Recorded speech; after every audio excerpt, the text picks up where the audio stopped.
Style గా room clean చేస్తుంటే call slip కింద పడ్డాను. అబ్బా నడుము విరిగిపోయింది భయ్యా.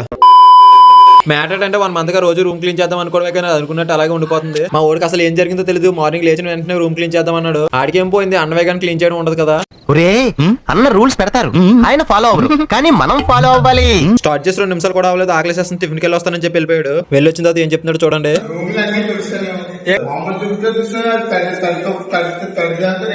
బ్రో మళ్ళీ కడిగాడు ఈ రూమ్. బ్రో మళ్ళీ కడిగాడు.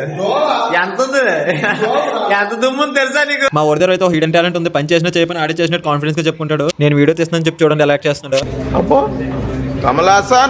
రూమ్ మొత్తం మాప్ పెడుతున్నాడు. మా ఊరు కెమెరా పెట్టుకుని నువ్వేం చేస్తున్నావు అని చెప్పి వీడియో తీస్తున్నాడు. ఆడు వీడియో తీస్తున్నాడు కదా, స్టైల్ గా మాప్ పెడుతున్నాను.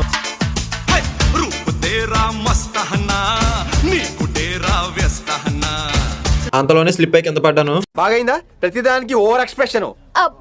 ఇప్పుడు మా ఊరు నన్ను లేపడం మానేసి క్లోజ్లు ఇచ్చుకుంటూ కెమెరా బ్యాక్ సైడ్ నవ్వుకుంటున్నాడు. నేను కూడా వాళ్ళతో పాటు చిన్న స్మైల్ ఇచ్చాను, ఎందుకంటే నేను బాధపడితే వాళ్ళు ఇంకా నవ్వుకుంటారు కదా. ఫైనల్ గా క్లీనింగ్ అయితే కంప్లీట్ అయిపోయింది. మా ఊరు ఫిష్ తెచ్చుకొని కుక్ చేసుకుందాం అన్నాడు. 3 మనకలో 1 డే ఫిషింగ్ అవుతుందని ఫిష్ తెచ్చుకోవడానికి వెళ్తున్నాం. వీడియో చూసి వెళ్ళిపోకుండా ఒక లైక్ చేసి మన ఛానల్ సబ్స్క్రైబ్ చేసుకోండి. నెక్స్ట్ ఫిష్ వీడియోతో మళ్ళీ కలుద్దాం. అంతవరకు బాయ్.